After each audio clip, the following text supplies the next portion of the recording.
રાજકોટ જિલ્લાના ગોંડલના રીબડાના અમિત ખૂટ નામના યુવાને જે વાડીમાં ગળે ફાંસો કે જીવન ટૂંકાવ્યું છે તે મામલાના સંદર્ભમાં અનિરુદ્ધસિંહ જાડેજાનું નામ સામે આવી રહ્યું છે ને આ મામલાની તપાસ પણ પોલીસ દ્વારા કરવામાં આવી રહી છે।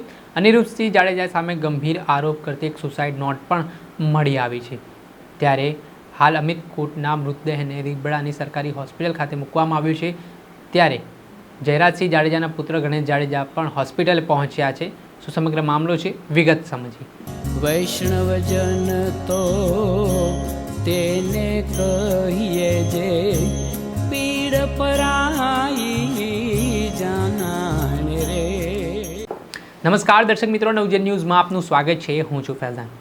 ગોંડલ તાલુકાના રીબડાના યુવાન અમિત ખૂટ જે જયરાજસિંહ જાડેજા અને ગણેશ જાડેજાના ખૂબ જ નજદીકના હોવાની વિગતો સામે આવી રહી છે અને આજે તેમણે પોતાની વાડીમાં ગળે ફાંસો કહી જે જીવન ટૂંકાવ્યું છે તેના કારણે ઘેરા પ્રત્યાઘાત પડ્યા છે। આ મામલાના સંદર્ભમાં થોડાક દિવસ પહેલાં રાજકોટ ખાતે તેમના વિરુદ્ધ દુષ્કર્મ અંગેની ફરિયાદ નોંધાઈ હતી અને આ ફરિયાદ નોંધાયા બાદ અમિત ખૂટ દ્વારા પગલું ભરવામાં આવ્યું હોય તેવું કહેવાઈ રહ્યું છે।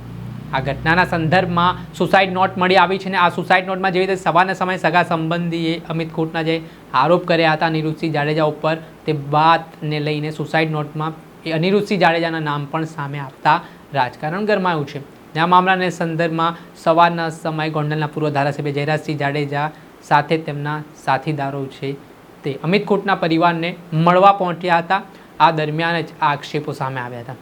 ત્યારે હવે જયરાજસિંહ જાડેજાના પુત્ર ગણેશ જાડેજા પણ અમિત ખૂટના પરિવારને મળવા માટે પહોંચ્યા છે। જે સ્થળ ઉપર આ ઘટના બની હતી વાડીમાં પણ તેમણે મુલાકાત લીધી હતી।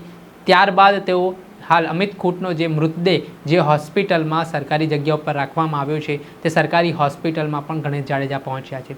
તેને લઈને હવે આ સમગ્ર મામલાને લઈને પોલીસે પણ ગુનો નોંધવાની તજવીજ હાથ ધરી છે। જે સુસાઇડ નોટ મળી આવી છે તે સુસાઇડ નોટને FSLમાં મોકલી આપવાની કાર્યવાહી હાથ ધરી છે અને જે આરોપો સામે આવ્યા છે સુસાઇડ નોટમાં જે રાજદીપસિંહ રીબડા હોય, અનિરુદ્ધસિંહ રીબડા, પૂજા રાજગોર હોય કે રિદ્ધિ પટેલે તમામ આરોપીઓ સામે હવે આ તમામ આરોપીઓ સામે કાર્યવાહી પોલીસે તેજ કરી છે। ત્યારે હવે શું ખુલાસાઓ થાય છે તે આગામી સમયમાં ખબર પડશે।